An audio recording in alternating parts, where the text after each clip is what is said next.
Hello, good evening in the UK. Good morning, Mexico and the US, and you're all very welcome wherever you may be. It is my great pleasure to be with you here today. My name is Elena González, and I am the director of the Center for Mexican Studies of the National Autonomous University of Mexico in the United Kingdom. And one of our missions is to divulge Mexican culture. And on this occasion, it is with great joy that we are having this pair of talks about Elena Garro and her very, very celebrated novel, The Recollection of Things to Come. It is through a very welcome and fascinating initiative from Montse Redondo, who you shall meet in a moment, who from the Westminster Library suggested that we hold this event. And we are very, very happy to finally have made it come true with the participation of two exceptional academics that we shall meet eventually. For now, from the Center for Mexican Studies, I wish you welcome. And it's over to you, Montse. Thank you. Hi, good evening. Thank you very much, Ana Elena. And thank you, Olivia and Patricia, beforehand. It's a great pleasure for me to be here. My name is Montserrat Redondo. I work as a library officer for Westminster Libraries. I am based at Victoria Library, where now we have a couple of the copies of the complete biography of Elena Garro donated by Patricia Rosas. They are already in our collection, but I find very difficult to put them away on the shelves. So I'd like to introduce our first speaker, Olivia Vázquez Medina. Olivia Vázquez Medina has collaborated with Westminster and with UNAM in several occasions. For Westminster with the unforgettable event of Juan Rulfo. Thank you for that, Olivia. And well, I'm going to introduce you. She was born in San Luis Potosí, Mexico, is associated professor in Spanish at the University of Oxford. She has published a widely number of Mexican and Spanish American literature studies from the 20th century and the 21st century, including the monograph Cuerpo, Historia y Textualidad en Augusto Roa Bastos, Fernando del Paso y Gabriel García Márquez. Her current research focus on prose fiction by contemporary Spanish American women writers, including Samantha Schweblin, Cristina Rivera Garza, Mariana Enriquez, y Fernanda Trias and Giovanna Rivero. So welcome, and the floor is yours, Olivia. Thank you, Montse. Thank you so much to you and to Ana Elena, and it is a great pleasure to be here. I am opening the session. This is going to be, I think Patricia and I have decided to divide the content of the session in ways that you're going to see today. What I wanted to do to start was I assume that some of you might not have read the novel because we're opening this up to a general audience, to a general public. And I wanted to start by giving you a taster of the book by showing you some passages and commenting on them, and to slowly take you into the world that Elena Garro creates. The main thing to tell you at this stage, if you haven't read the novel, is that the novel is concerned with a town called Ixtepec and two particularly dramatic episodes that take part in this town under the occupation of the forces of a general called Francisco Rosas in the 1920s in Mexico, which is where the novel is set. So I'm going to share my screen to start with. I hope this works. Should do. Can you see the screen here? Yes, it's fine, Yeah. Olivia. Thank you.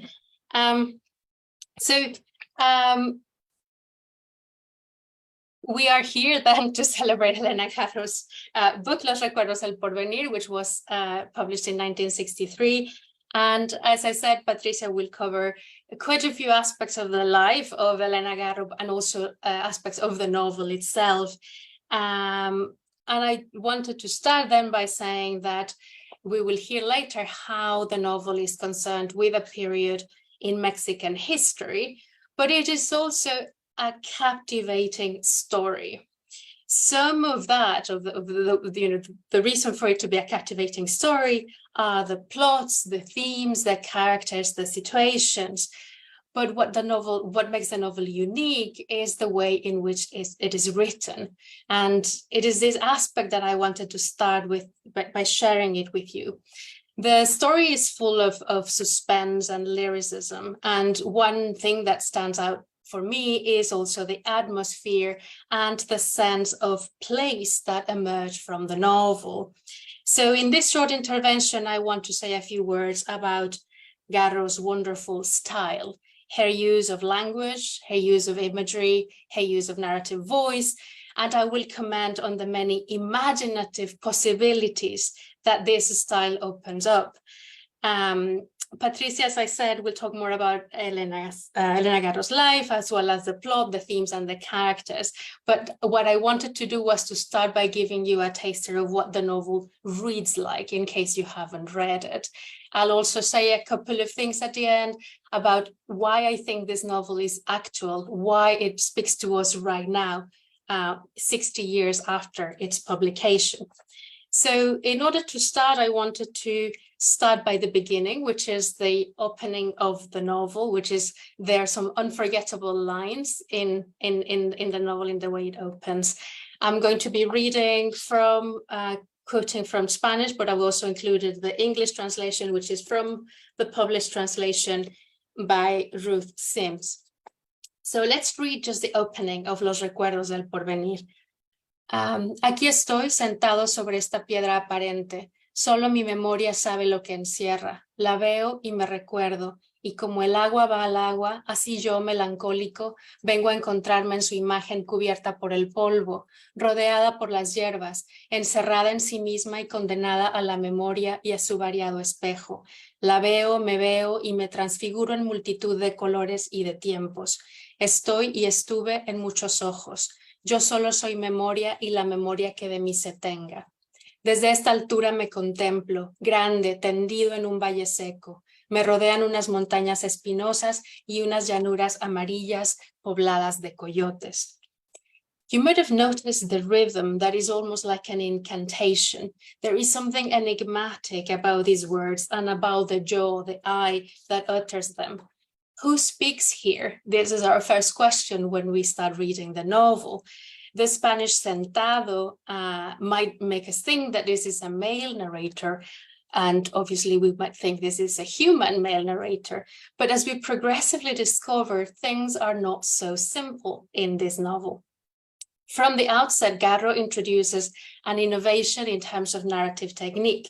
The narrator of Recollections of Things to Come is neither a human character, but nor a disembodied voice external to the story, like a conventional omniscient narrator. The narrator is Ixtepec. It's the town itself, with its houses, its inhabitants, its fields, its geology and rocks, insects, plants, and climate. And it is also the collective feelings, memories, and desires of its people. So despite speaking in the first person, the narrator is not one person, but a combination of human and non-human beings. This extraordinary creation, this unusual narrator, will guide us, will guide the reader through the story. And of course, that means that the story is therefore not told from a conventional point of view.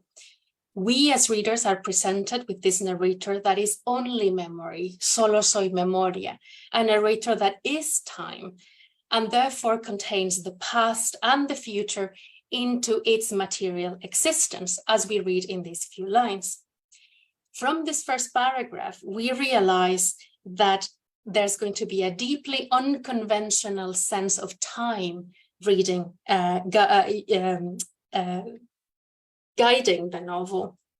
I think later on we'll hear more from Patricia about ideas of time in the novel, but I wanted to start by highlighting the oxymoron or the apparent impossibility in the very title, Los Recuerdos del Porvenir, or Recollections of Things to Come. This notion sends us both to the past and to the future at the same time. Some of you might have read Gabriel Garcia Marquez's 100 Years of Solitude, which was published 4 years after Garro's novel. And in 100 Years of Solitude, if you might remember, from the very first line, again, we are pushed to the past and to the future at the same time. So in Los Recuerdos del Porvenir, time will follow unusual patterns, but it is not only time, it is also the point of view that dominates the novel that is going to be unusual in the sense of not belonging to one human character. In terms of the memory and the town being memory, we have this notion that memory is material. The past exists physically in the present, and therefore the past is here. The past is always there to question the present. The use of such an unconventional narrator also goes hand in hand with the style of the novel, which weaves an aura of mystery into the depiction of reality. And I wanted to show you a couple of examples about this. So the novel is divided in two halves, and they're very, very different from each other. And the first example that I wanted to discuss comes from the first half. It focuses on the house of the Moncada family, of whom I think we will hear more later, and on one of its members, a young woman called Isabel, who is one of the protagonists. So let's have a look at this example. Let me just try and close some of the, yeah, it's probably clear. La noche se deslizaba sin cesar por la puerta abierta del jardín. En la habitación se instalaron insectos y perfumes oscuros. Un misterioso río fluía implacable y comunicaba el comedor de los Moncada con el corazón de las estrellas más remotas. Durante unos segundos la casa entera viajó por los cielos, se integró en la Vía Láctea y luego cayó sin ruido en el mismo punto en el que se encuentra ahora. Isabel recibió el choque de la caída, saltó de su asiento, miró a sus hermanos y se sintió segura. Notice how things get more and more unusual and intriguing and extraordinary as the passage progresses. The first statement, La noche se deslizaba, or the night slid, could simply be understood as a way of speaking. Then notice the strong presence of the physical world. We can imagine the insects, perhaps their sounds or the sensations that they have been moving across the room until they settle. And then the words referring to scent, which allows us to recreate in our own embodied imagination what a dark scent might mean to each one of us. Then notice how a deep sense of mystery emerges from what has so far appeared to be an entirely realist setting. We could read this reference to a mysterious river figuratively as a metaphor. It is a beautiful image that opens the scope of the scene. But I think it's interesting to notice as well that the scale of reality has expanded. We have moved from the reference to insects, which are normally tiny, to the estrellas más remotas, to the stars, and then to the sky, to the Milky Way, to the Vía Láctea. I said that up to when we had a mysterious river, we could have read this metaphorically, but then something else altogether is happening in the last two sentences. In these two sentences, we have a detailed description of an event that does not fit into a realist understanding of the world. The realm of the extraordinary erupts into the narrative, and we are told that the whole house zoomed through the sky. And we are also told the physical sensations that might arise from such an event. Notice the interesting choice of the present tense in the use of now, where the house is now, the space that the house now occupies. We wonder, when is this now? Is this when the scene is unfolding, or is it happening from that present from which Ixtepec, the town, tells the story? Notice how interesting it is to mention the absence of a noise, because mentioning the absence immediately leads us to imagine what the noise would be, arising from the resounding commotion that we produce from this situation of a house zooming through the sky and then falling back into its place. The final sentence suggests that all this is perceived by Isabel, which might lead us to wonder whether such a magical occurrence, and I'm using the word magical with care here, carefully here, such a magical occurrence has objectively taken place, or whether it is simply a description of this character's thoughts or imagination. Although we can argue that there is ambiguity here, in my view, the narrative is definitely suggesting this expansion of the possibilities of reality. That is the signature trait of the literary mode that we call magical realism. One way to understand magical realism is precisely this. Reality is made bigger to include events and occurrences that, from a conventional, rational logic, we would consider impossible. It is interesting to notice as well how Isabel is unfazed by the event. We are told that she simply notices the collision but does not find it surprising. Again, a trait that we associate with magical realism. Having said that, I would not want in any way to classify, to put a tag on this novel, whether magical realism or anything else, because Recollections of Things to Come is actually a beautifully multi-layered text. For me, two of its most striking characteristics are the descriptions of the non-human world or the natural world, and the use of poetic and figurative language. And I will take the next few minutes to talk about this, which has already emerged in what I've said so far. Let's have a look at a further example. Un calor ardiente flotaba en el jardín. Los helechos crecían desmesurados entre las sombras y las formas obtusas de las montañas que me rodean se instalaron en el cielo por encima de los tejados y oprimieron a la noche. Tomás Segovia se esforzó por ensartar frases brillantes como cuentas, pero ante el silencio de sus amigos perdió el hilo y las vio rodar melancólico por el suelo y perderse entre las patas de las sillas. In the first half of this example, we perceive a wonderful vitality and vibrancy in the plants, the weather, and the mountains, what I'm calling the non-human here. Throughout Recollections of Things to Come, the non-human world has a strong presence. There is a sense that nature vibrates with this extraordinary vitality. To some extent, this connects Garro's novel with a tradition of Latin American literature called the novela de la tierra, to some extent, but it also has other consequences that I will discuss in a few minutes. The second part of this quotation, referring to Tomás Segovia, who is a character who attempts to do poetry, is an example, gives you an example of Garro's beautiful use of figurative language. And here she is employing a simile or comparison that captures the disillusionment felt by the character in an image where both immaterial words and Tomás's feelings are expressed in the tangible image of the beads rolling on the floor. We can almost hear them, the beads, sprawling through the floor. Both of these elements, the presence of nature, of the non-human world, and the use of poetic style are, for me, as I said, the standout characteristic of the novel, and they are present throughout. And I would love to have a lot of time to almost read the novel here and comment it all with you, but I don't have all that time. So I will just mention a couple of other examples where I find Garro's style really striking. This refers to the date of a party that is going to be a fateful event in the destiny of the town and in terms of the plot.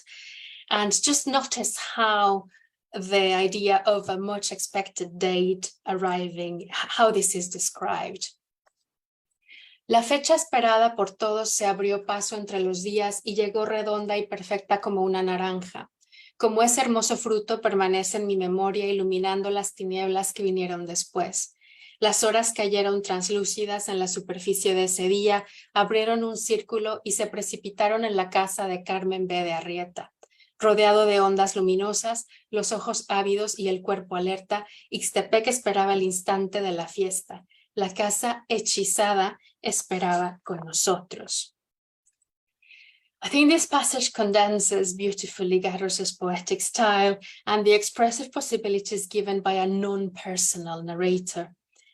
I can't help but include other examples, and I will mention it in a moment. But the narrative is really pushing our imagination to visualize and to recreate things from a non-conventional point of view.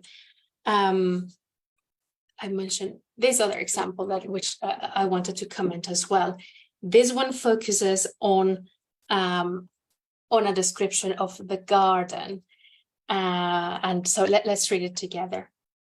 Un vapor se levantaba del jardín. Las plantas despedían olores húmedos y penetrantes. Las grandes hojas carnosas con los tallos de agua se mantenían erguidas a pesar de la violencia del calor.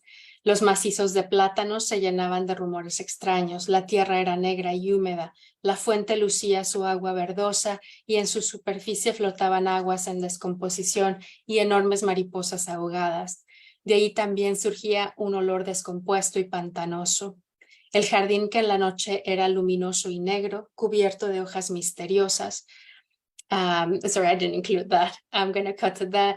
And en el jardín los insectos se destruían unos a otros en esa lucha invisible y activa que llena a la tierra de rumores. So we have colors, textures, sensations, pungent smells, rumors, and noises emerging from the plants and insects. Therefore carrying on that non-conventional perspective on the world in a way that is enigmatic and mysterious.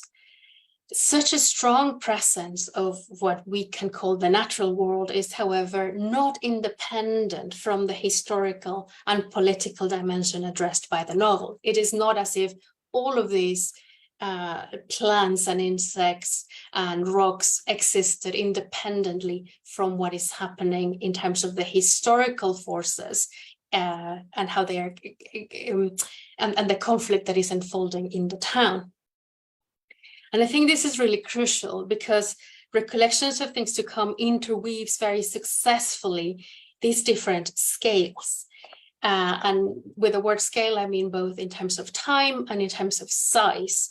So we talked about insects and plants, but we can also talk about valleys and the Milky Way, and and the novel takes us from the tiny to the immense, but also in terms of time. There is a sense of human time, historical time, individual time, but also a time of nature, a time of the non-human. And all of these are going to be interwoven together. I wanted to comment just one further example. It's a little bit long, but it illustrates precisely this point that I'm trying to make. Un canto de chicharras inundaba el valle, se levantaba en las bardas, aparecía cerca de las fuentes inmóviles. Las chicharras eran las únicas que agradecían al sol que llegara a la mitad del cielo. Nadie miraba las lagartijas tornasoles. Todo mi esplendor caía en la ignorancia, en un no querer mirarme, en un olvido voluntario. Y mientras tanto mi belleza ilusoria y cambiante se consumía y renacía como una salamandra. En vano cruzaban los jardines nubes de mariposas amarillas. Nadie agradecía sus apariciones repentinas. La sombra de Francisco Rosas cubría mis cielos, empañaba el brillo de mis tardes, ocupaba mis esquinas y se introducía en las conversaciones. Notice this wonderful emphasis on the tiny scale of the cicadas, on the lizards and butterflies, interestingly yellow butterflies. was at the same time talking about the sky and the sunsets and gardens. But moreover, all of this is oppressed by the historical political situation, and suggests that the timescales of the natural world and those of human history are woven together. The oppressiveness of Rosas's regime is made to be felt physically in all aspects of people's lives, including the sky, including los cielos, el brillo de las tardes, the corners and conversations. Again, this wonderful elasticity in terms of moving through different scales. So a couple of quick ideas to finish off my contribution. First of all, Los Recuerdos del Porvenir is perhaps not as well known outside Mexico as other Latin American novels from the 1960s. And I believe that Patricia will share some ideas as to why that might be the case. But I think we can certainly place it alongside other works of Spanish American fiction from around the mid-20th century that explore these connections, these interconnections between a material place, a geography and a landscape, and notions of myth or magic, and notions of cultural and historical specificity. Works of prose fiction that became associated with the literary mode that we now call magical realism. And I wanted to just mention some precursors from 1949, Miguel Ángel Asturias and Carpentier. Asturias was Guatemalan, Carpentier was Cuban. And then we have the wonderful novel by Juan Rulfo, Pedro Páramo, which I'm very far from suggesting is an example of magical realism. Actually, in no way am I suggesting that these novels are comparable or that they are doing the same thing at all. But I do notice, I do see some links in the exploration of connections between material place or setting, myth or magic, and cultural specificity and certain historical processes in employing literary modes that push against realism. Again, I don't consider at all Pedro Páramo an example of magical realism. It's a completely separate beast altogether. We can talk more about it in the Q&A. That said, for me, it is even more interesting to read Recollections of Things to come from the point of view of more contemporary concerns, or concerns now. On the one hand, to me, the novel feels more actual than other novels of the so-called Latin American boom of the 1960s in terms of its gender politics. And maybe we can talk more about this later.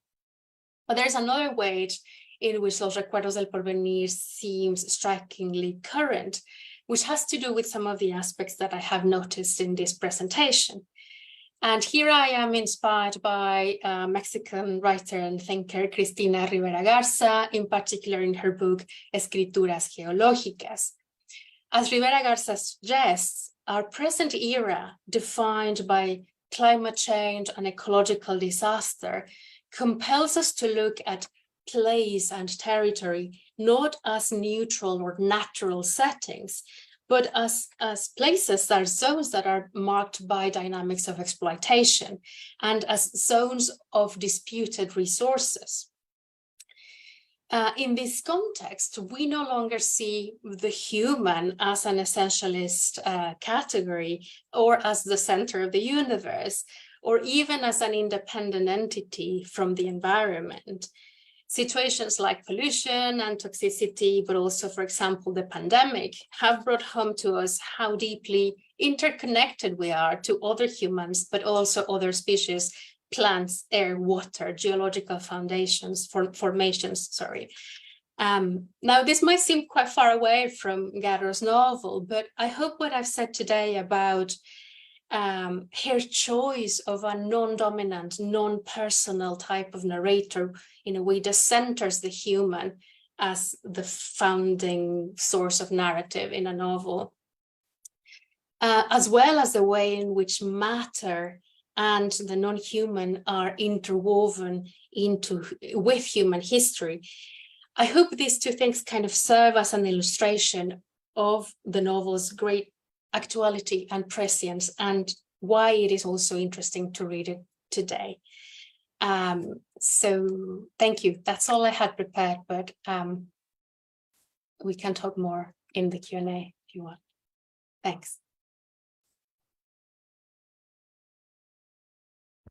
Thank you very much, Olivia, for that insight. It was really wonderful. And thank you for your collaboration and for your passionate knowledge.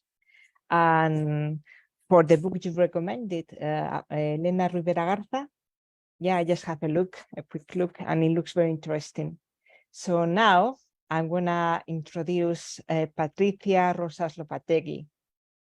Thank you, Patricia, for being here with us. When I contacted you to take part in these events, I couldn't believe that you say yes. So I'm really, really, really grateful. So what can be said about Patricia Rosas Lopategui? You were born in Tuxpan, Veracruz, and you are an associated professor at the Chicana and Chicano Studies Department of the University of New Mexico, now in the United States, although it should be in Mexico, right? And you have published a biography of Elena Garro in 3 volumes. The first one, Yo solo soy memoria, biografía visual de Elena Garro.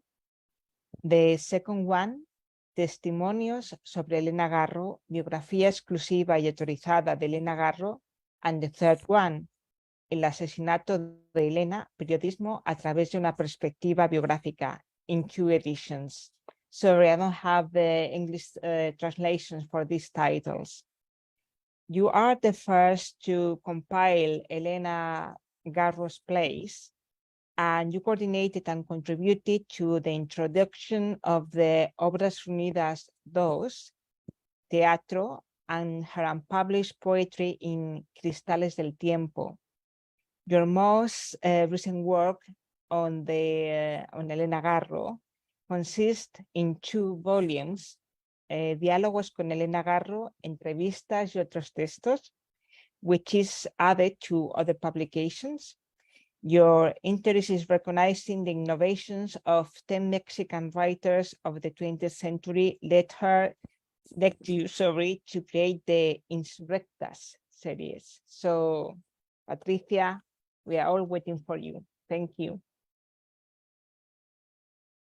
Thank you so much. And thank you, Olivia, for such a wonderful presentation about Elena Garro's novel. And I think your excellent introduction to this novel, because it's so complex, is going to follow very well with what I prepared for all of you today. Thank you. And well, hello, everyone.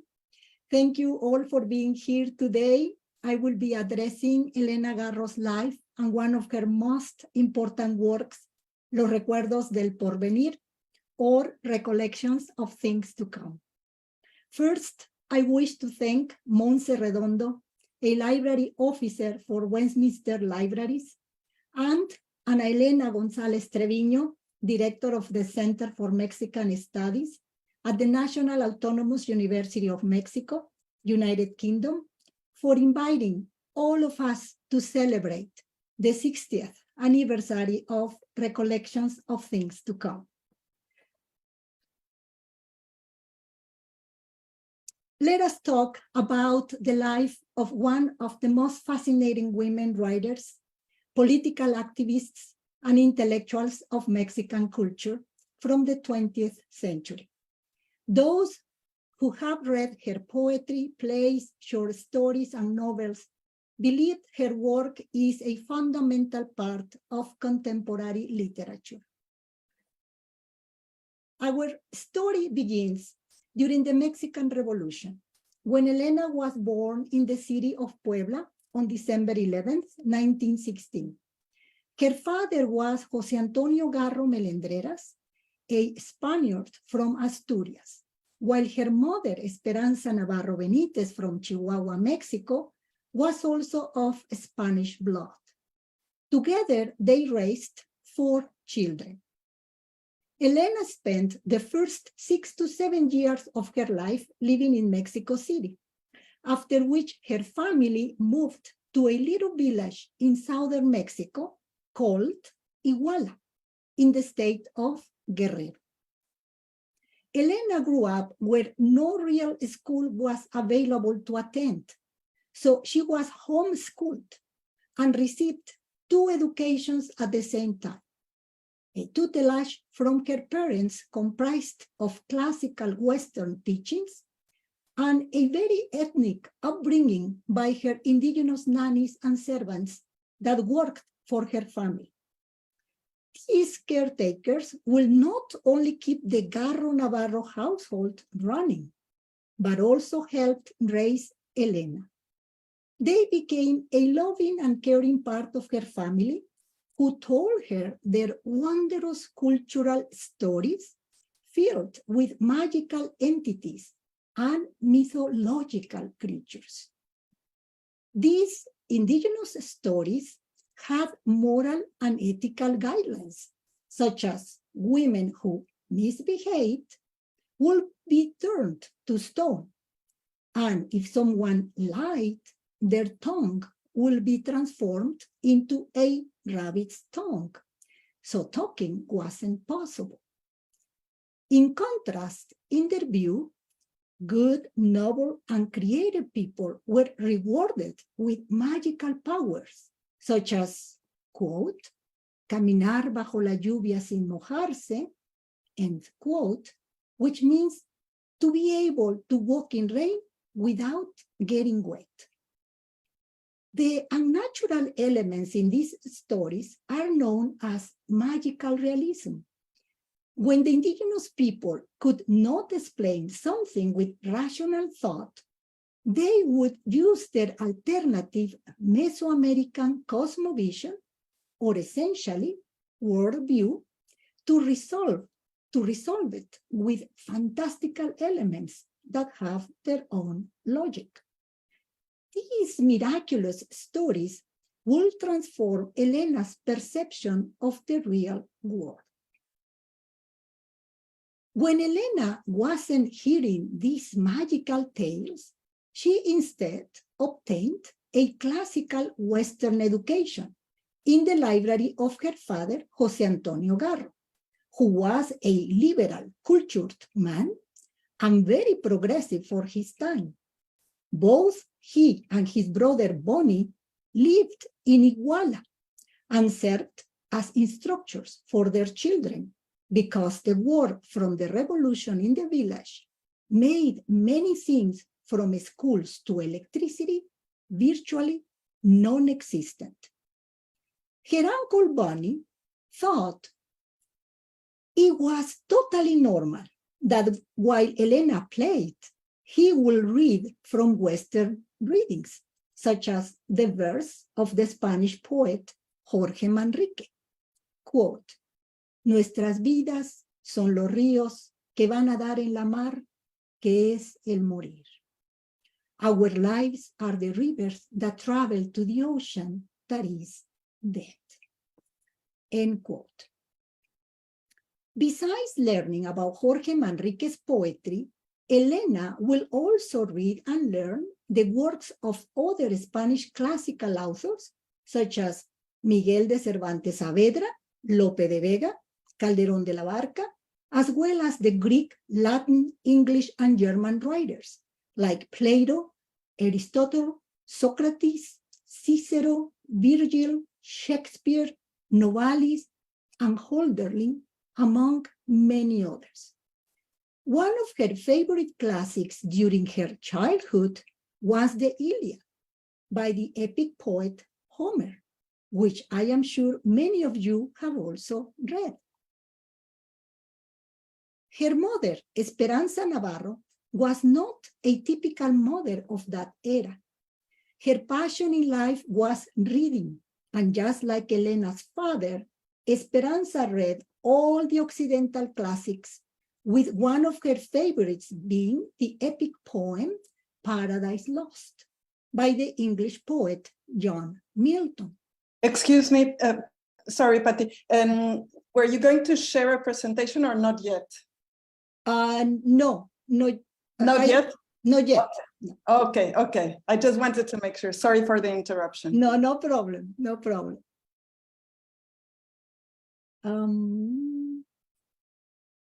Okay, so let me just John Milton. It was about John Milton. Yes. Thank you. It's okay. It's okay, no problem. This became a psychological foundation for Elena's identity. She would later say in her interviews that her mother was always reading instead of cooking and cleaning, things she hated. To Elena, her mother became a role model of how to focus on studying above all else. The relationship between Elena, her mother and father, were based on a world of books, not traditional roles. Therefore, Elena learned the function of the family was to respect and support the intellectual and emotional development of everyone. Immersed in these dual dimensions of indigenous and European culture, Elena Garro's identity was born. During her childhood, when she wasn't studying, Elena dreamt of being a Mexican general, but she knew she would never be one because she was a gachupina, which means people with Spanish blood. Later, Elena will discover that in Mexico, despite being born a Mexican, she was still the daughter of Spaniards, and that fact automatically made her into a gachupina, a foreigner, or an outcast.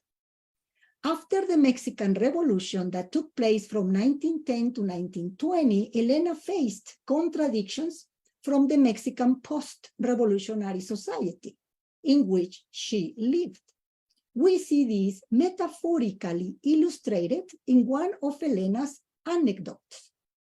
Quote, on the day of El Grito, which means the declaration of Mexican Independence Day from the Spanish Empire, in a southern village, my brother and my cousin Bonnie Jr. were invited to be pages to the Queen and her princesses during the patriotic festival because they were very handsome. That was the only time that my family was honored by being positioned on the stage in the middle of military revolutionaries. My older sister Deva and I snuck away from the stage and we mixed in with the crowd.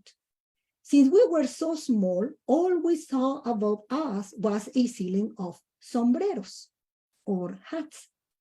Soon we heard the grito, or the shout from the revolutionary generals. Viva Mexico! Long live Mexico! Viva! Long live! Chorused the crowd. The generals would then say, Mueran los gachupines! Death to the gachupines! Mueran! Death! The crowd answered. My sister and I fled behind closed doors to our home, waiting for the return of our indigenous extended family, since we believed our parents would never return. They returned, furious, and told us, you have ruined the grito. Where were you? The military, the Queen, and the entire plaza were all involved in the search for you. You are impossible. End quote. The patriotic celebrations of the independence of Mexico from the Spanish crown are proudly celebrated on September 15 and 16 of every year. They supposedly represent the vindication of the forgotten indigenous people who for 3 centuries were dominated by the Iberians. Elena reveals the double standard of the status quo, because the Spaniards, descendants of Mexico, were currently running the Mexican government. And at the same time, they were condemned to death by the crowd. These contradictions in Elena's childhood were vital to her perception of Mexico, and she relived these contradictions for the rest of her life.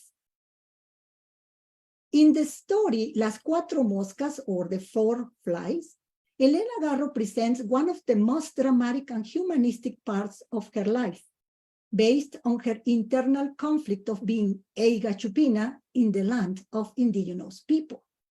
Elena appears as Lelinka in this short story. One day, Lelinka visits a soap store in town, owned by an indigenous man named Don Tomás.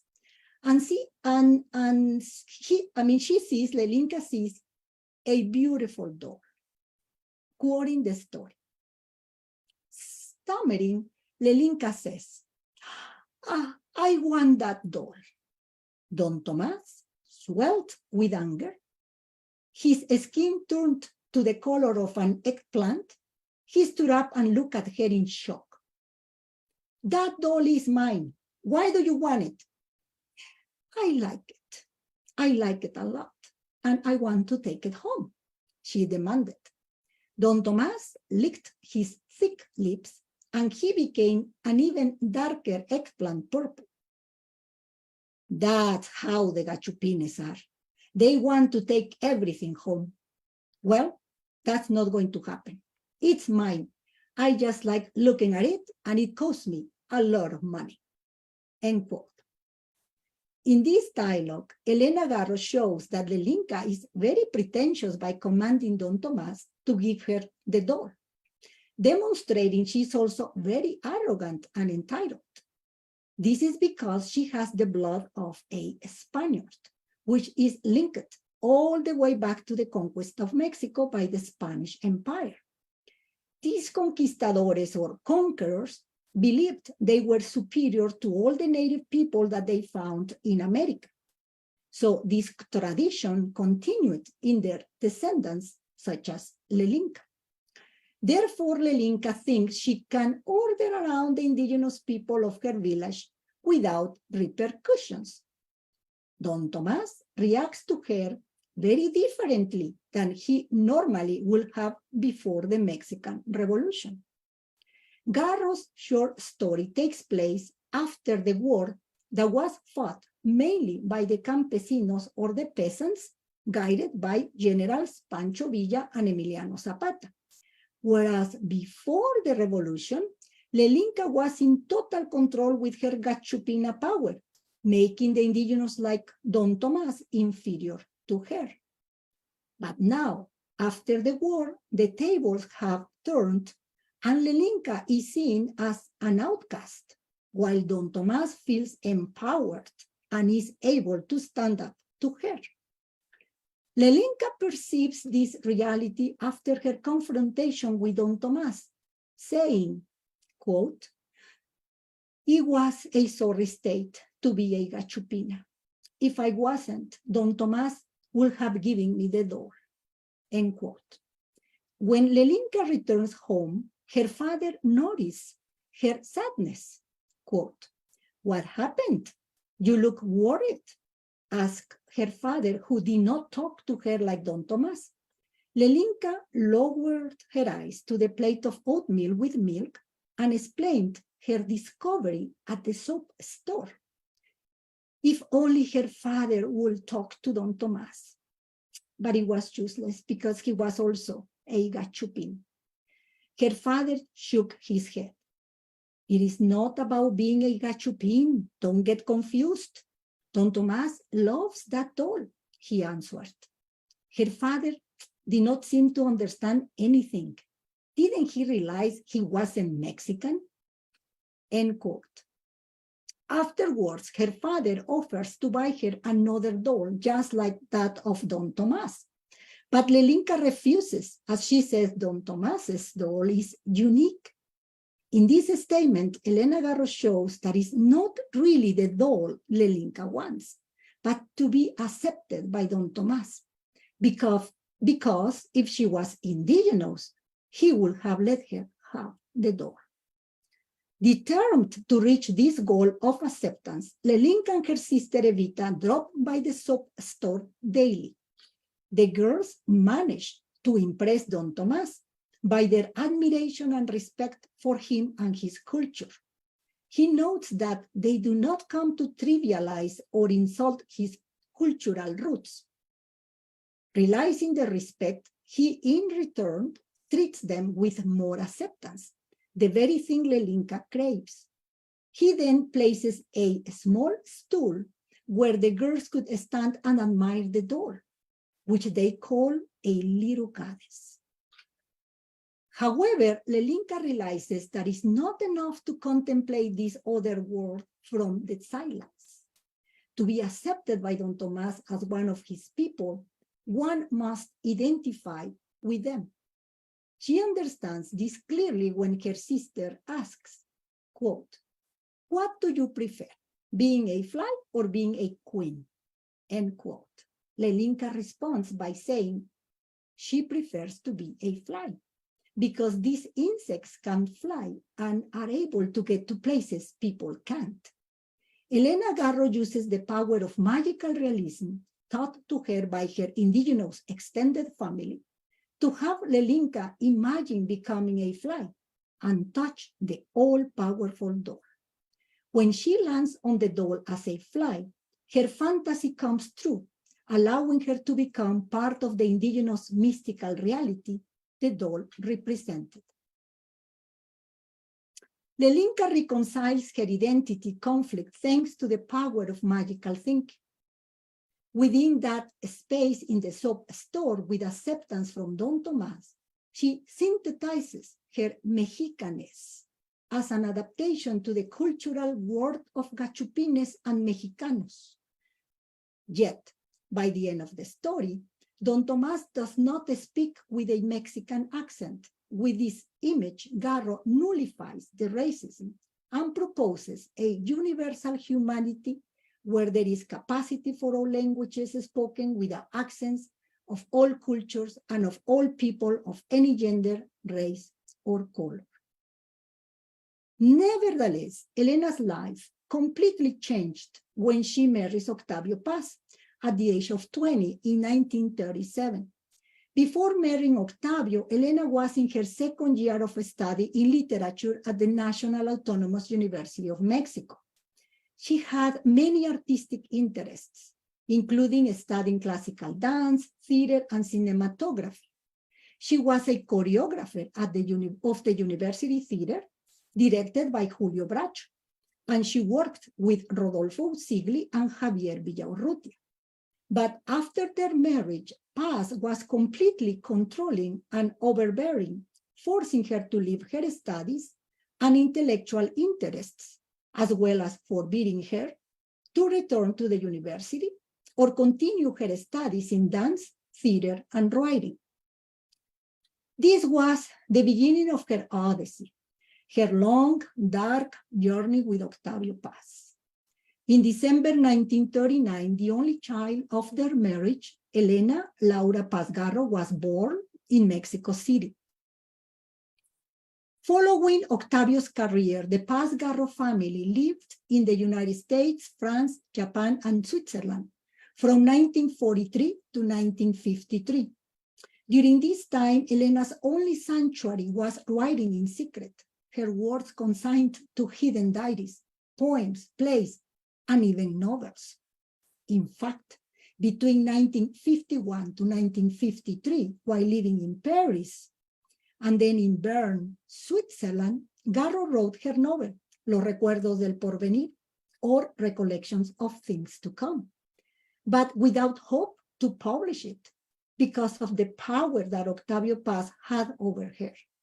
He was very jealous of Garro's talent, and he did not want his wife to overshadow his work as a writer. Elena continued being oppressed by Octavio when they returned to Mexico in 1953, but a new chapter of her life began at the end of 1956 Besides writing without publishing, she embarked on her journey of social activism for the indigenous people of Mexico, specifically those of Aguatepec in the state of Morelos. The people she fought for were campesinos, or farmers, who had little to nothing in their name, but had everything taken from them by the landowners, the corrupt politicians, and the banks. The very system that the revolutionary general Emiliano Zapata fought to overturn was still very much alive and still exploiting the indigenous population in rural Mexico. There had been no change. Elena, seeing this, decided to act, and in this way, she became her own version of General Emiliano Zapata, just as she imagined herself as a child. In July 1957, Elena Garro finally got the chance to spread her literary wings. This was only possible in the Patriarchal Society of Mexico with the approval of her husband, Octavio Paz, who supported staging 3 of her plays with the theater group Poesía en Voz Alta, Poetry Out Loud, of which Octavio led. With these 3 plays, Andarse por las ramas, To Wander Through the Branches, Los Pilares de Doña Blanca, The Pillars of Doña Blanca, and Un Hogar Sólido, A Solid Home, Elena revolutionized Mexican stage play, writing, and subsequently Mexican theater. She was the first Mexican and Latin American playwright to introduce magical elements into a pragmatic-based play, or, in other words, our old friend magical realism. No other Latin American playwright had ever done anything like that before her, and she was a woman. But Garro did not approve the commercialization of the term magical realism for her work, because, according to her, she was only trying to reproduce in literature the worldview, or better said, the Mesoamerican cosmovision of the indigenous people of Mexico that had existed for many centuries. In 1958, the University of Veracruz published her first book, a collection of 6 plays, Un Hogar Sólido y otras piezas en un acto, or A Solid Home and other short plays. However, her intense social activism proved to be provocative to the traditional conservative elites of Mexico, and consequently, she found herself expelled from her country in February 1959. She established herself with her daughter in Paris. The marriage between Octavio and Elena ended in 1959, but they continued their relationship in one way or another. Elena returned to Mexico in June of 1963 and resumed her social political activism.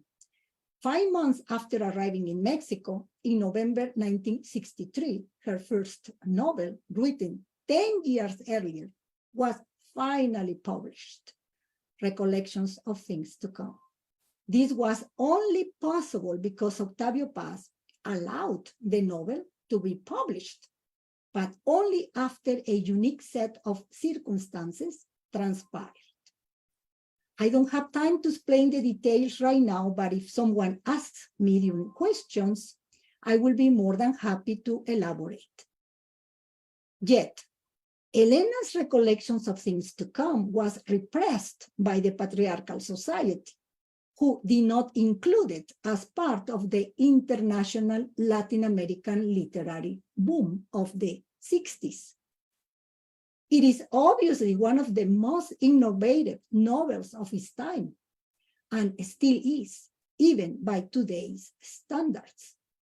During this period, Garro wrote short stories, plays, novels, and scripts, but she also dedicated herself to journalism about the exploitation of the indigenous and the corrupt Mexican government. In 1965, Elena became a strong supporter of Carlos Alberto Madrazo Becerra, one of Mexico's greatest advocates for democratic and land reform. Madrazo proposed to restructure the Mexican one-party system under the Partido Revolucionario Institucional, or the Institutional Revolutionary Party, the PRI, to allow real choice for the voter and better representation of the people through a multi-party system. Elena used her journalism to help spread the word of Madrazo and became a true revolutionary general, fighting for the implementation of promised land reform that gave property to the indigenous and poor people. By the middle of 1968, Garro and Madrazo were two of the main figures committed to the reform of Mexican politics. At the same time, a massive student movement, the Movimiento Estudiantil, had formed, protesting lack of freedom of speech, police oppression, as well as the tyranny of the PRI that had been in power since 1929. Thanks to historically accurate accounts and photographs, we now know how the social discontent throughout the country was quelled one infamous day, October 2nd, 1968. On this day, a massive demonstration of the student movement at the Tlatelolco Square was planned, and an estimated 8,000 people attended.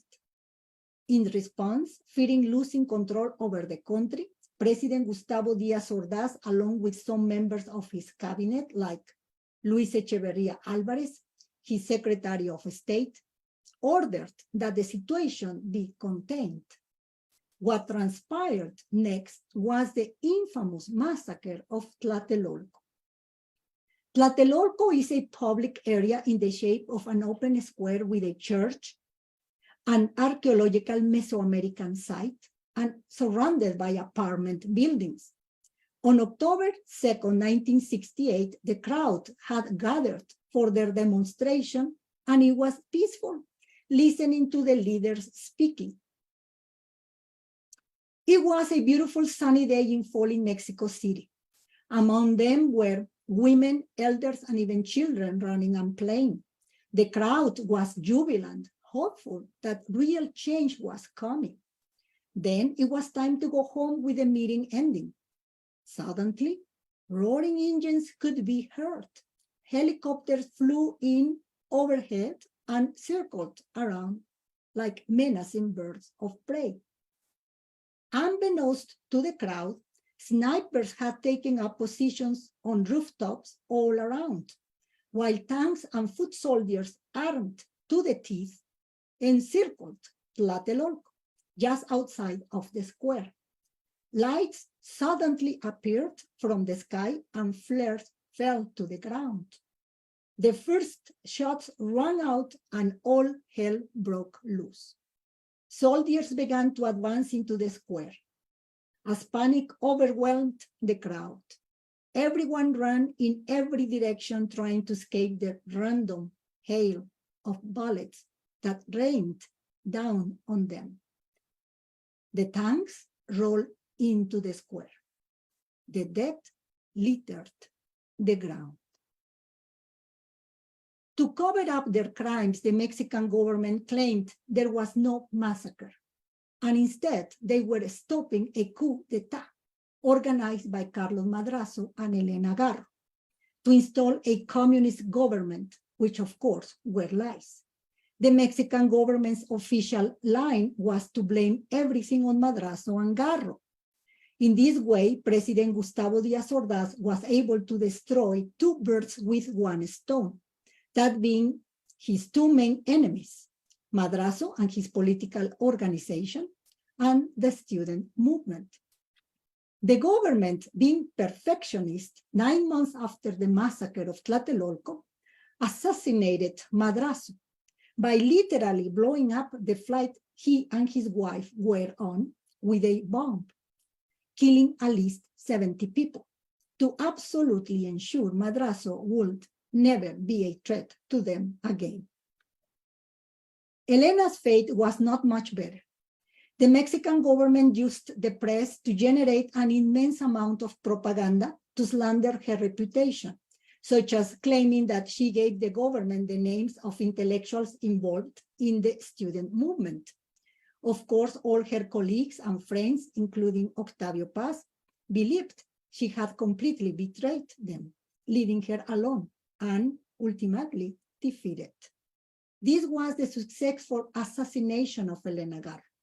Instead of killing her literally, it was through destroying her reputation. With the Mexican government's media campaign an overall success, they offered her only one path forward. The government's secret police made it known to her that if she didn't leave, they would kill her. Elena left Mexico and lived in exile, with increasing misery, hunger, and abysmal, paralyzing poverty. Her exile practically lasted the rest of her life.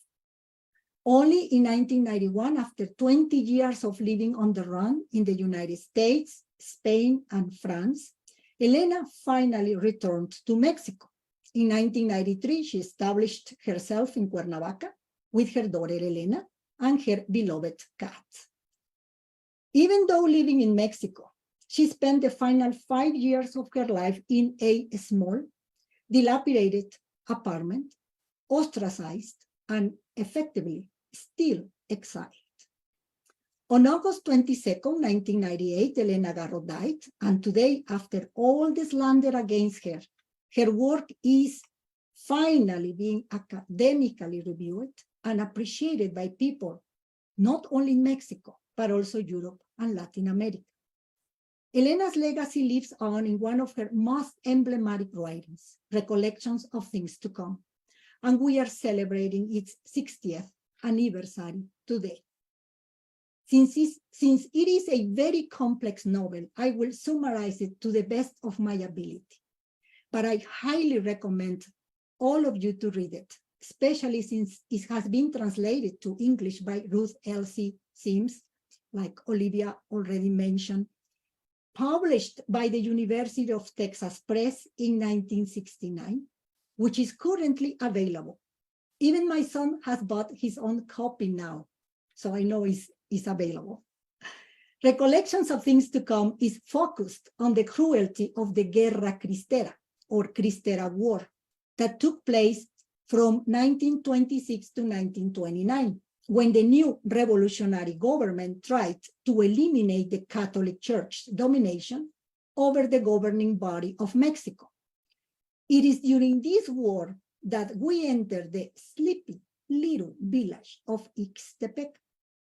Elena Garro was 10 years old when the Cristera War occurred. Ixtepec in the novel is based on Elena's childhood home memories of Iguala. Therefore, Iguala becomes the mythical place of Ixtepec, which furthermore represents the rest of Mexico. Garro brings the conflict to life through her characters, but more than the historical conflict with the church, we learn how both the church and the government worked against the people to take their land. The dictator Plutarco Elías Calles, the president of Mexico from 1924 to 1928, and the power behind the presidency till 1936, was a self-serving racist who imposed his ruling class over others, especially the indigenous people and women. In an interview with Joseph Somers, 1965, 2 years after Recollections of Things to Come was finally published, Garro explained how the Catholic Church, the Archbishop of Mexico, the Porfiristas, or the followers of the dictator Porfirio Díaz, defeated by the Mexican Revolution, and some of the ambitious generals from the revolution, all of them created an alliance to trigger a religious conflict among the Mexican people, so they could kill them with justification and rob the land from their dead victims for themselves. Recollections of Things to Come begins with Ixtepec itself narrating the scene. It tells us it sits on something like a stone. Quote, aquí estoy, sentado sobre esta piedra aparente. Here I sit on what looks like a stone, end quote. This is an element of magical realism that Elena Garro constructed to provide an overview and help us understand the plot of the novel. Then Ixtepec tells us it is filled with memories. Quote, yo solo soy memoria y la memoria que de mí se tenga. I am only memory and the memory that one has of me, end quote. It also narrates that itself was once a peaceful little idyllic village with people living their lives. But with a constant reminder of the failure of the Mexican Revolution, betrayed by some of their leaders who took power for themselves. Through flashbacks, Ixtepec introduces the main characters, Isabel, Nicolás, and Juan Moncada, Julia Andrade, and Felipe Hurtado, as well as the antagonist of the novel, General Francisco Rosas, who fought in the Mexican Revolution for freedom and ideals, but in the end had become a tyrant. Julia Andrade is a beautiful woman who has been kidnapped by General Rosas. Felipe, her lover, comes searching for her. He is an imaginative poet who loves the theater and uses it to help others to escape their oppressed lives. Therefore, he convinces the Moncada family and their friends to stage a play. But before they are able to stage it, Felipe is discovered by General Rosas and is cornered in his friend's house. Ordered to surrender himself as Felipe walks out into the street to yield to Rosas' soldiers, time stops. Everyone and everything in the town was completely frozen. We are then told that a mule driver was approaching the town as morning dawned, but he noticed that Ixtepec was still enveloped in darkness, stuck in time. Suddenly, the mule driver sees a man on horseback with a woman in pink in his arms riding towards him. It was Felipe and Julia. They had magically escaped from their certain death. At this point, the first part of the novel ends. Through this event, Garro tells us how the indigenous people of old Mexico interpret time. For them, every 52 years was the end of a cycle of time and the beginning of a new one. In the novel, Elena refers to this with the freezing of time, at which the current cycle of Felipe and Julia ends and a new one starts. In the second part of the novel, Ixtepec, Elena Garro's alter ego, never explains what happened to Felipe and Julia. Here, Garro provides two interpretations to the reader. On the one hand, she presents the logical scenario that most Western readers would conclude that General Rosas kills Julia and Felipe. On the other hand, she also provides an alternative ending where both escape with the use of magical realism of the Mesoamerican cosmovision or world view. From these two interpretations, the second one prevails with the sentient village, Ixtepec, and the townspeople. They truly still believed that Felipe and Julia lived on to be able to cope with their deaths, because they are major symbols in Elena's novel, representing love, innocence, creativity, hope, and goodness. When they are gone from the village, regardless of how, their absence signifies the end of an era for the village and the beginning of another one. That's why in the second part of the novel, we see both Ixtepec and the people of the town depressed after losing two of the most beautiful people the town had ever seen.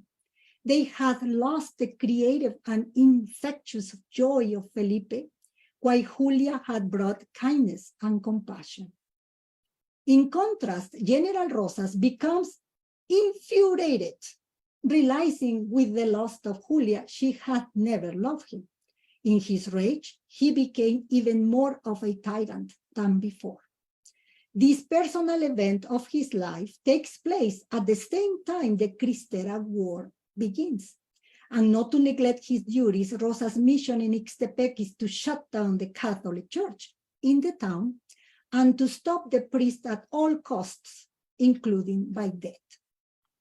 When the people of Ixtepec find out that General Rosas is hunting their priest, they decide to band together and save him.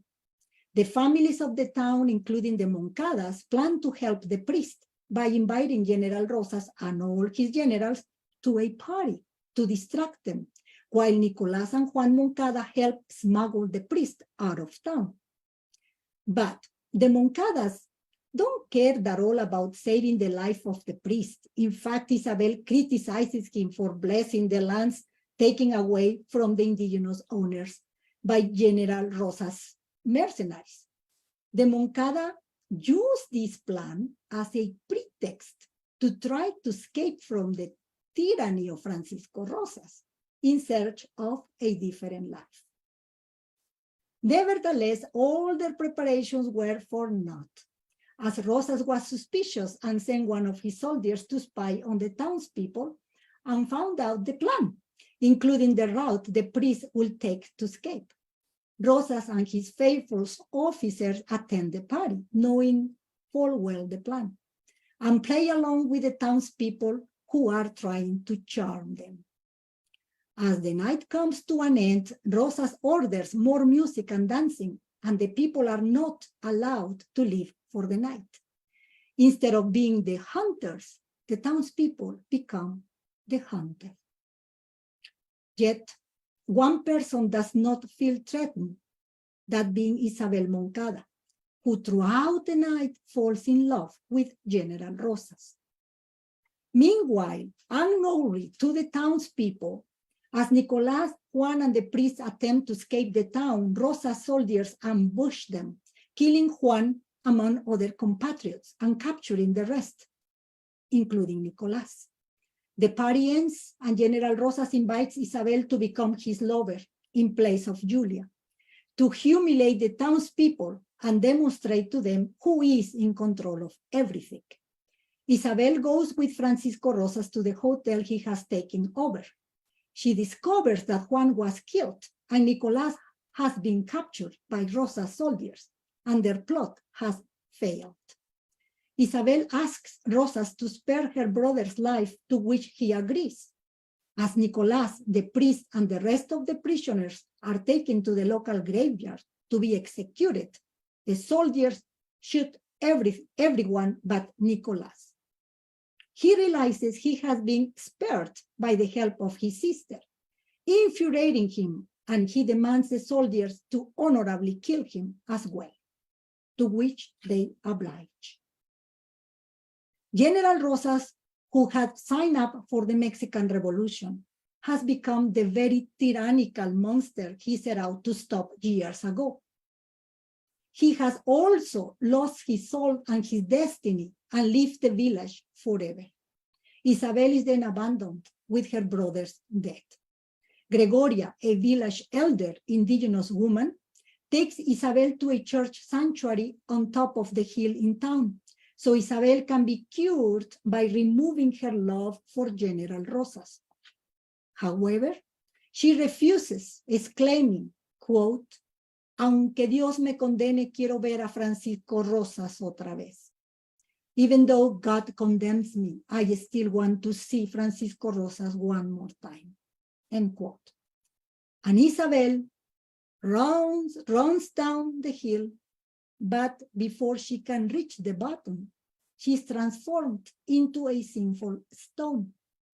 Gregoria pushes the stone back up the hill to the sanctuary for the Virgin and God to save her soul. Through Gregoria, Garro illustrates how the indigenous of Mexico embrace both worldviews, the Western civilization and magical realism. Gregoria refers to Julia as la difunta, which means somebody that is dead, because Rosas had killed her, and does not believe that she had escaped magically. But at the same time, Gregoria also believes that Isabel had magically turned to stone. One of the most important themes that Elena Garro addresses in the novel is the female condition in the Mexican patriarchal society.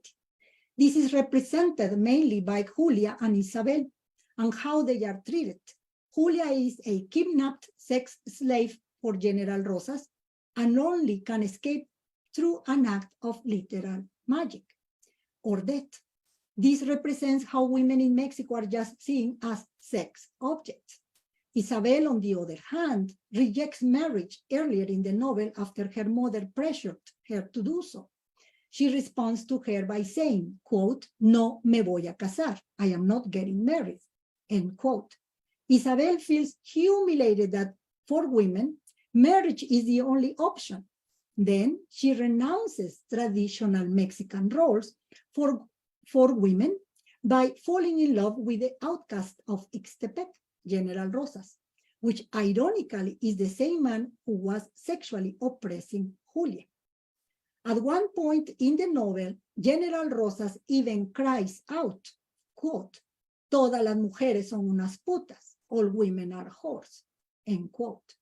These women characters, along with others in the novel I did not talk about, represent the female oppression in Mexico by the patriarchal society that views women as inferior and subhuman, something that Elena Garro also experienced far too much in her life. Elena also introduces the different concepts of time. On the one hand, we have seen the use of the pre-Hispanic concept of time in part 1 with Julia and Felipe, whereas mentioned before, according to the indigenous of Mexico, every 52 years, a cycle of time ends and a new era begins. Garro also uses the cyclical concept of time in the structure of her novel. It begins with Isabel already turned to stone and with the sentience of Ixtepec sitting on top of her. And the novel ends with Isabel running from the sanctuary in the name of her love for Rosas, causing her to turn into said rock. The village elder Gregoria rolls her back up to the sanctuary where Ixtepec sits on her, where the novel begins. But the title of the novel itself is also cyclical. Recollections of Things to Come does not mean to have memories of the future, but that the future has already happened. Everything that is happening has already happened before. Elena is referring to the state of Mexico, that before the so-called revolution, the tyrannical government of Porfirio Diaz killed the indigenous and peasants without repercussions and took their land. After the revolution, the Mexican generals that once fought for the people, now, you guess it, killed them to take their land. This is represented by General Francisco Rosas in the novel, as he became a general through the revolution. And after it, he killed the very same people he fought to protect. Before and after the Mexican Revolution, nothing has changed. This is also how Elena Garro uses the fictional village of Ixtepec as a symbol to represent all of Mexico. Rosas comes in and kills anyone who defies him in Ixtepec and defies him in Ixtepec on orders of the government, which has repeated all throughout Mexico since the Spanish conquest. Not only that, but Elena claims that all progress that was supposed to happen to reform Mexico is an illusion. created by the corrupt elite of Mexico, comprised of the rich, the landowners, and now the generals, to pacify the common people long enough to put into place a plan to rob them once again. Finally, Elena Garro demonstrates that Mexico is in stasis, represented by Isabel turning to stone, which is a reference to Mesoamerican myths of women being petrified for not following the rules of their society. Isabel refuses to acknowledge her mistakes and instead guards her transgression. In turn, Isabel is shape-shifted to rock and cannot change. She represents how the rest of Mexico is unable to make any real progress throughout the rest of the country. There has been no land reform and no protection for the people. The government body is petrified, as none of those in power want any reform and instead decide to keep all the authority in their hands to preserve the oligarchs. The struggle of people standing up for themselves in Mexico is timeless, from the revolution to the massacre of Tlatelolco to today. As they were killed by the rich and powerful before, people are now, today, are being killed by the cartels, police, and the army of Mexico. Thus, Elena's novel has proven to be eternal, criticizing flaws in Mexico that are still true today. The recollection of things to come is real, since to know the future, all we need to do is understand our past. Like the philosopher George Santayana, who was born in Spain and raised in the United States, once said, quote, "Those who cannot remember the past are condemned to repeat it," end quote. These are some of the reasons why Elena Garro's Recollections of Things to Come is one of the most provocative and true revolutionary novels written in the past century. And that's why I invite all of you to read it. Thank you so much. And if we have time, I can show some images of Elena Garro, photos. Yes, Patty, go ahead. Thank you. Okay.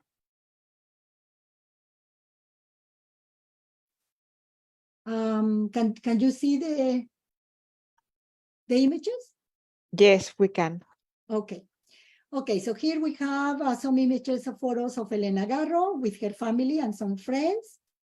Sorry, Patty, can you change to screen mode? Oh, remember?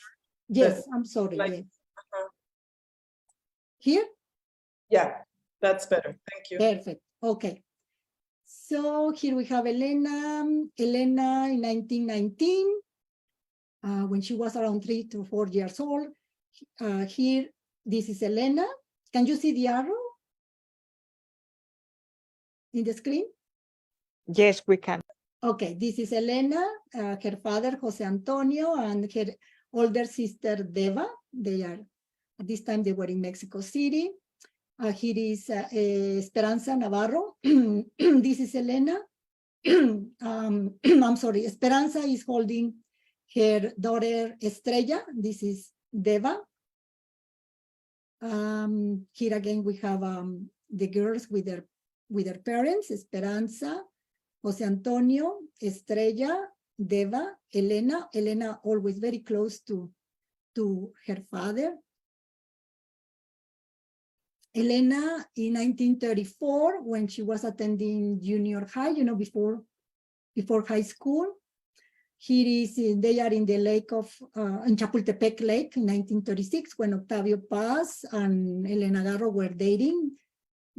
Elena was at that moment studying at the university, in La UNAM, studying literature. And this is Deva, her sister, and other friends. And here are Elena in 1936 dating. When they got married in May 1937, Elena Garro and Octavio Paz went to Spain to support the Republic. And in this image, they are walking on one of the streets in Valencia. They returned to Mexico, and in this image, we see them in 1938. They are in Morelia, in Mexico, with a group of friends, Elena and Octavio. Here is Elena with her daughter, Elena Garro, and with her nephew, Francisco. In this image, we can see Deva with her son, Francisco, Elena with her daughter, Elena. And these are friends from Guerrero, from Iguala. They were always, through their whole life, they were very attached to Guerrero, no, to Iguala. And here are images of Elena Garro in Paris when they lived there in the late 40s. They lived in an apartment in the street of Victor Hugo. And here is Elena in the balcony of the apartment. Other images of Paris, Elena in Paris. Elena in Paris. Here she is in the French Riviera in 1947 with her daughter Elena. Paris, 1949. In some images, Elena is content, is happy. In others, she's sad, she's depressed. In this one, she's in Nice, with Picasso and other friends. They live in Japan for 4 months in 1952, and here they are on the street of Tokyo. In Tokyo, Octavio, Elena, and their daughter. This image is in New York in 1957. Elena is with the Argentinian writer Adolfo V. Casares. Here is Octavio and their daughter Elena. In this image, Elena is with the French film director Marcel Camus in Mexico City.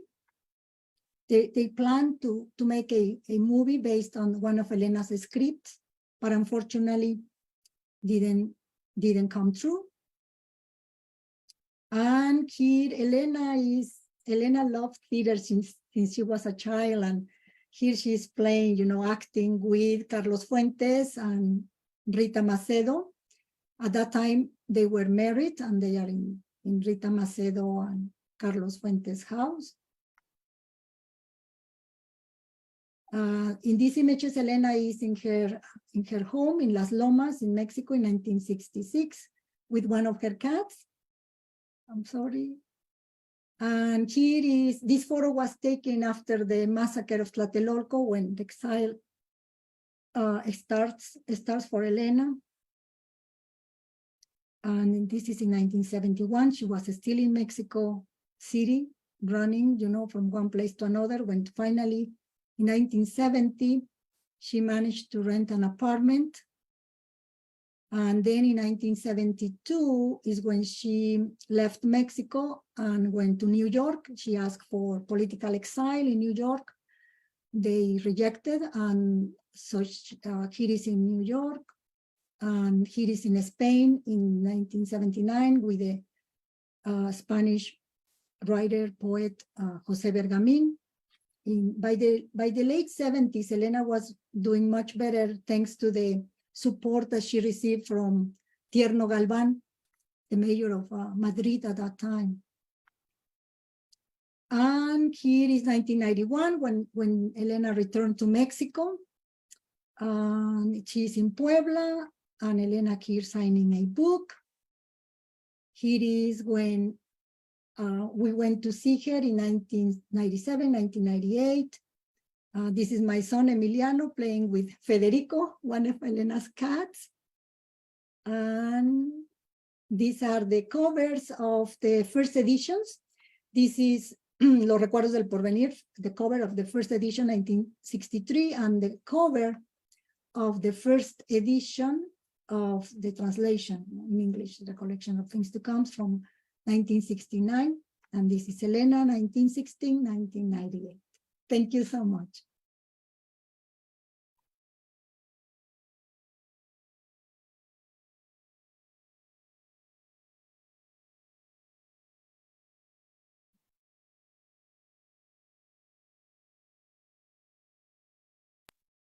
Thank you. Thank you so much.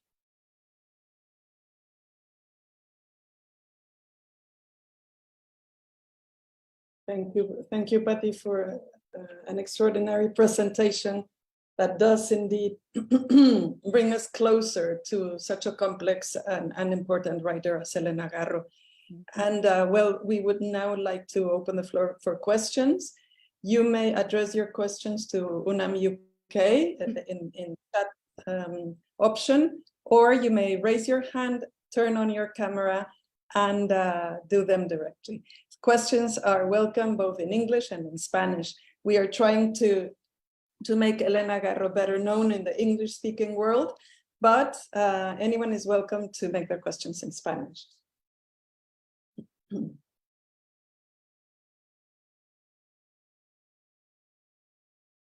Okay. Muriel says, thank you for putting together such an amazing event. Thank you. It is always a delight to hear about Elena Garro. Recollections of Things to Come is a true gem that showcases her remarkable talent and deserves more recognition. Yes, thank you. Thank you very much. Gracias. Thank you very much from Maria Jose. Hefsiba also says thank you. Beautiful. Thank you. Thank you so much.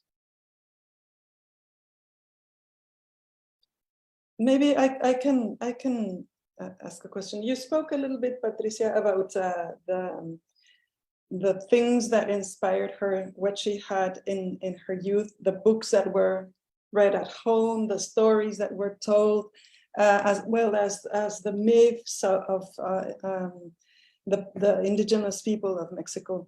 But is there a literary influence that is important in Elena Garro's writing? Is there a writer that she admired, man or woman? She pretty much always talked about the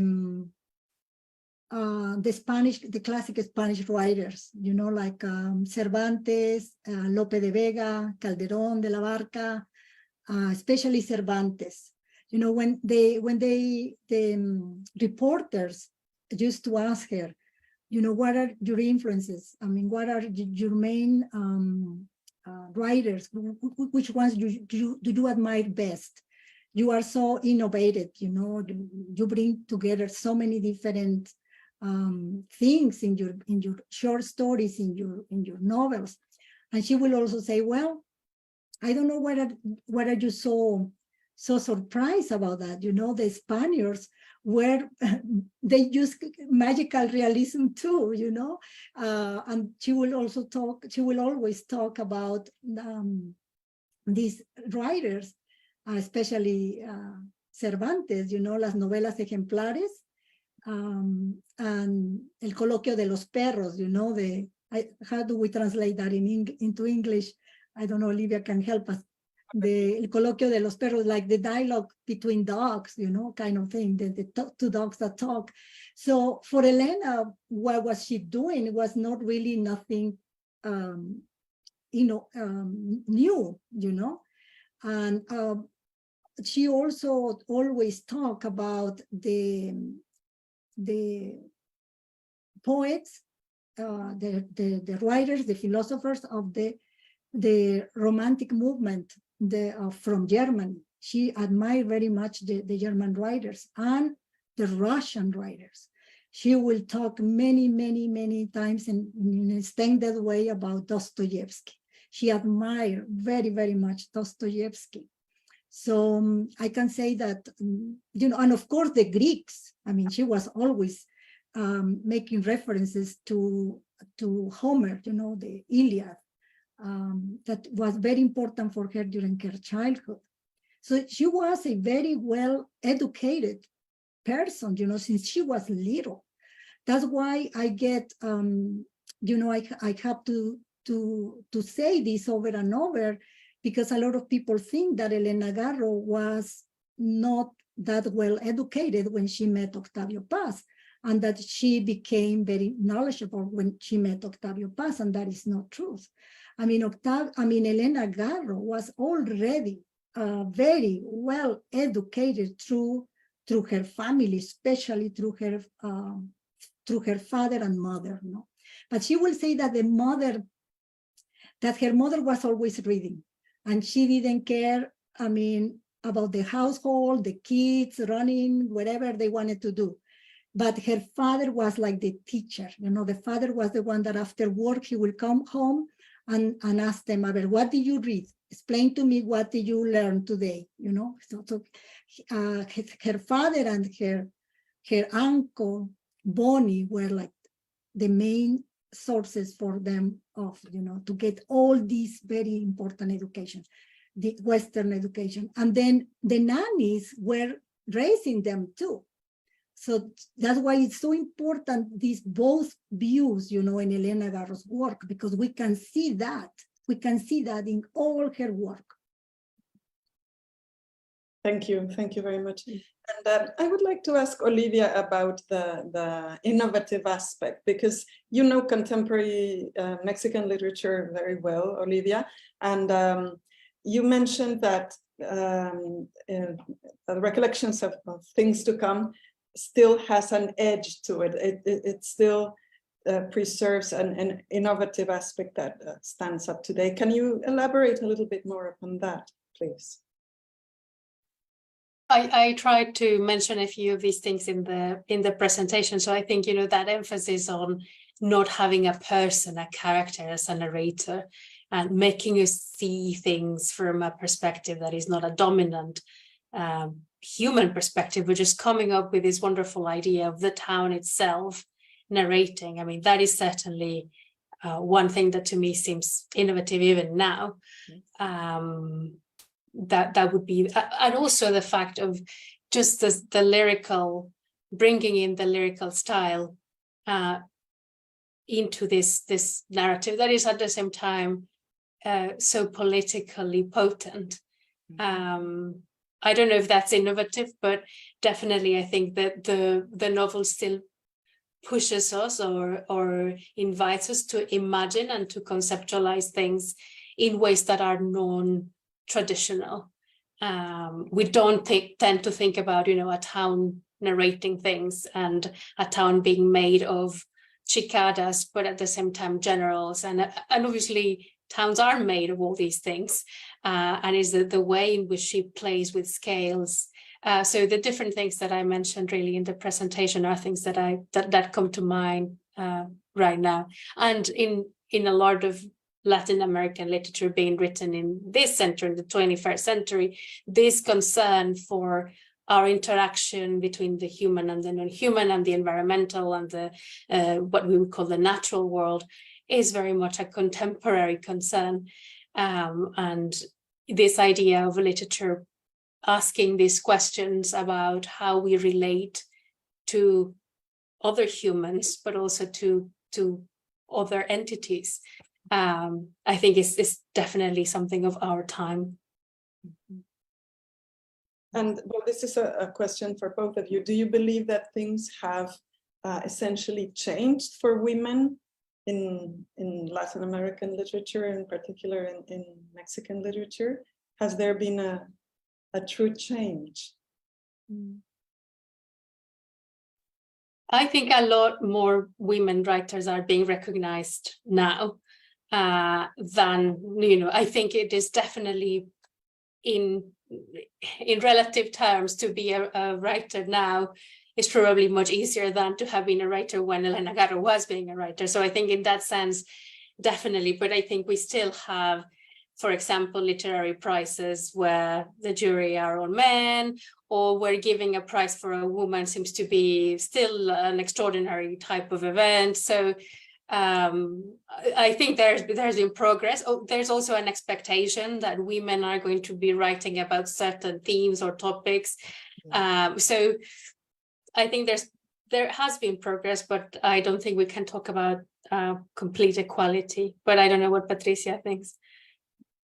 Yeah, no, I agree 100% with you, Olivia. Definitely, there has been some changes. Now we see more women, I mean, from all generations, writing and publishing and very, very active, you know. But the real change hasn't really happened yet, no? I mean, we can see what is going on in Mexico, where they say around 15 to 20 women are being killed every day in Mexico. So how can we say there is a change, you know, a real change? No way. So the patriarchal society is still very much in power.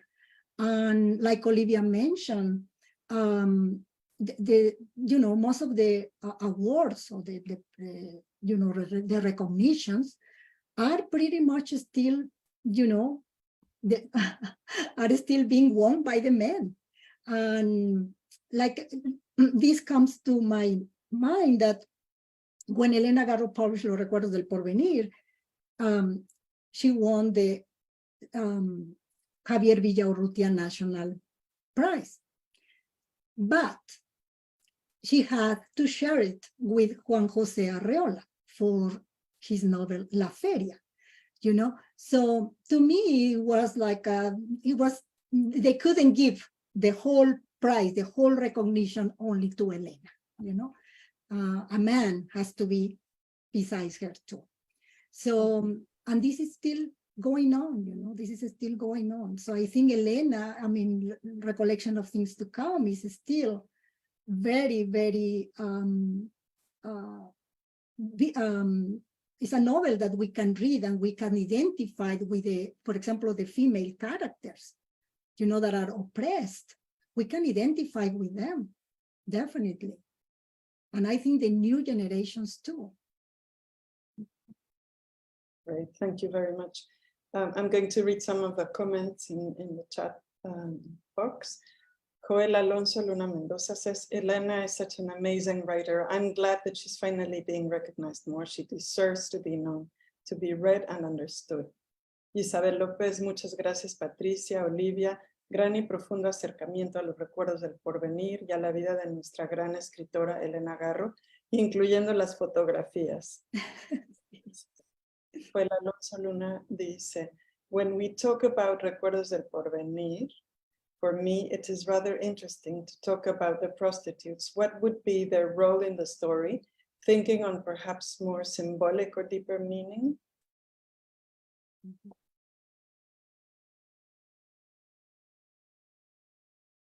Would you like to elaborate? I could say one thing and then Patricia can obviously give her view. One thing that I find really interesting about the prostitutes in the story is how they act as a collective group of women.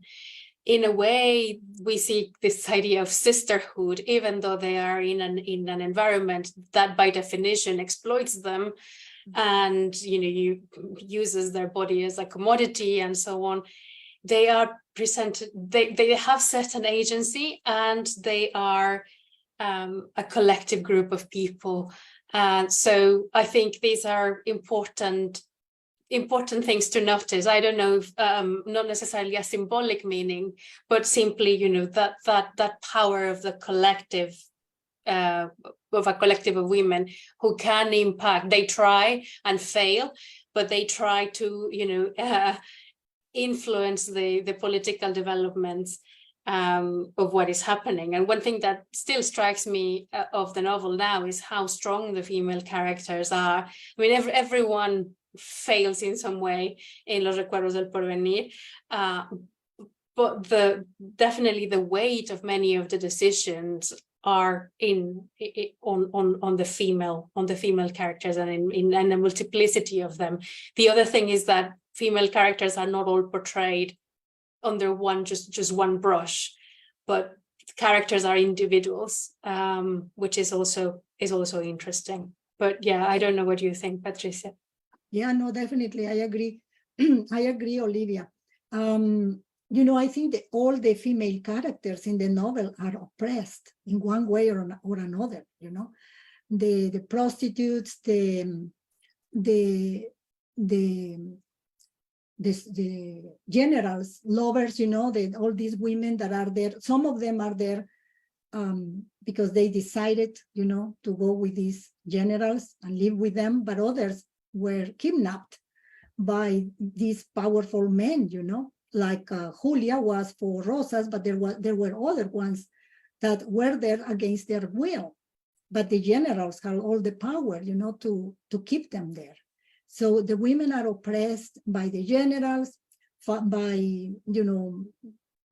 the prostitutes, by the patriarchal society, all the women, from the families like Las Moncada, Isabel Moncada or Conchita, the other girl that is also very, very much oppressed, all of them, all the women. And like Olivia said, none of them could really make a change, could break with this very oppressive life that they have around all these men. Even Isabel's mother, she says, I wish you could get married. She says to Isabel, even though her mother is very liberal and very progressive and reads a lot, but she doesn't see any other choice for her daughter. She just wants her daughter to be safe.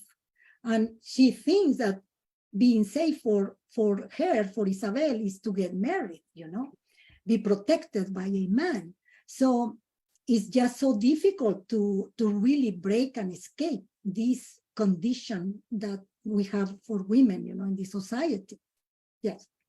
Yes, I mean, I entirely agree, but I think one thing that is important in the novel is that Elena Garro shows how these different female characters are oppressed in different ways, because she brings in issues of social class and ethnicity, and she shows that there isn't, one form of oppression, but that actually things are much more complex than that, and that there are certain, for example, like indigenous characters are going to be also object of discrimination on account of economic equality and also racial discrimination. So she's very attentive to all these things, and is never a broad brush saying, oh, all women are oppressed, but actually showing very carefully how other circumstances contribute to these different types of oppression.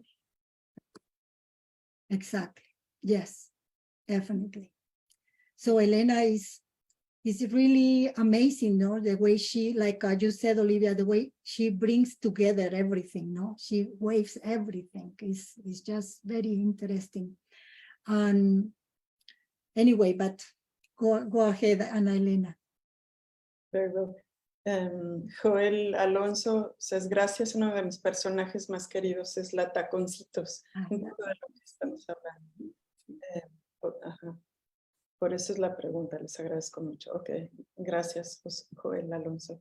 Rubén Alcántara, is it true that Octavio Paz forced Elena Garro to stop writing? Would she have been more prolific if this had not been the case? Thank you. Yes, yeah, he definitely prevented Elena to write and publish, especially after they got married. And during the 40s and 50s, Elena always wrote. I mean, and we can see that in her diaries and in correspondence, in letters that she was writing, that she was hiding. She was hiding. She had to hide everything she was writing because Octavio Paz will get very mad. And I mean, it was just, he was very egocentric, and he just wanted to be the only one in the family to be writing and to be publishing and to be there, So, yeah, definitely. And Elena says that in her diaries. She says that many times she had to destroy her writings, or burn them, or, hide them, because Octavio, she said, in order to live in peace, para tener la vida en paz, playing with the words, I had to do that. And Octavio Paz, even even when Elena went back to Mexico in 1993, they interviewed her in 1996, I believe, and Octavio Paz had to interrupt the interview that was being, on TV, alive on TV, and he was saying that Elena was lying, that everything she was saying was lies, and that is in the books, Montse. In Diálogos con Elena Garro, I reproduced that anecdote in the second volume, where it was a big scandal, because it was public. The audience knew this. I mean, Octavio Paz was interrupting the transmission of the interview with Elena Garro, and he was even 3 years before they died, he was still, saying, I am in control of everything. Elena lies. Elena is not true that she, met Picasso, or that she knew Breton, or that she was a very well-known writer. I mean, he was always, being very egocentric. Yes.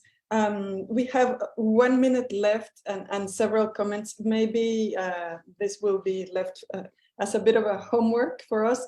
By the way, Olivia apologizes because she really had to leave. But I'm going to read the questions in the chat box. So Lauren Hatzinger says, do you think the name Los Recuerdos del Porvenir is related to Alejo Carpentier's Los Pasos Perdidos? There is a cafe at the end of the Los Pasos Perdidos that shares the same name. And I read a publication that suggested Garro was influenced by Carpentier's novel. Thank you. I would like to answer that very quickly, if it is possible, Ana Elena, because there is a lot of misunderstanding. It's the other way around. Carpentier took the name of Los Recuerdos del Porvenir from Elena Garro. Let me tell you very quickly, Los Recuerdos del Porvenir, where the title comes from. When Elena Garro was, in 1936, when she was dating Octavio Paz, Elena Garro belonged to this group of intellectuals, students, that used to go to a pulqueria. And I don't know how to translate that, Ana Elena, pulqueria. Pulqueria is a place where they drink pulque. A pulque bar. Pulque bar, a beverage made out of agave, no? And so there was this pulqueria called Los Recuerdos del Porvenir. But the origin of this pulqueria was that the owner had this pulqueria, and the name was Los Recuerdos. Okay, perdón, it was El Porvenir. The pulqueria's name was El Porvenir. But he has to close down the place, and it was demolished, and he reopened the pulqueria in another location, and he called the pulqueria Los Recuerdos del Porvenir. So Elena used to go to that pulqueria in 1936, with Octavio Paz, with Isabella Corona, with Julio Bracho, all the intellectuals, the snobs, used to go to that pulqueria. So Elena took the name of la pulqueria and used it in her novel. So Carpentier did that after Elena. I mean, he knew of the place through Elena, through that group. But what happened is that because Elena always was publishing so late, everybody thinks that Elena, is the one that is being influenced by others, and it's the other way around. But Elena was also very, very humble. She never was like, oh, I am the one, the first one that did this. I am the first one that did that. Elena didn't really care about that, Thank you very much. I'm afraid time is up, but we are going to copy all the questions that are in the chat box and forward them to you. Thank you to everybody who has been here with us and who has been following the talks on Facebook. Montse, would you like to say goodbye on behalf of the libraries? Yeah, thank you very much to all for coming and making this event so wonderful and interesting. Thank you, especially to Patricia and Olivia, and to you, and Elena, and to Angelica. Thank you so much. And let's hope that this is just the first of a lot of events about women writers, Latin American women writers. Excellent. Thank you. Thank you very much. We look very much forward to another collaboration in the not too distant future. Yeah. Thank you very much. Likewise. You will be able to watch the talk afterwards, both in Facebook and on YouTube. Thank you. Have a nice evening. Have a nice Friday. Bye. Thank Bye. you. Bye-bye. Bye. Bye.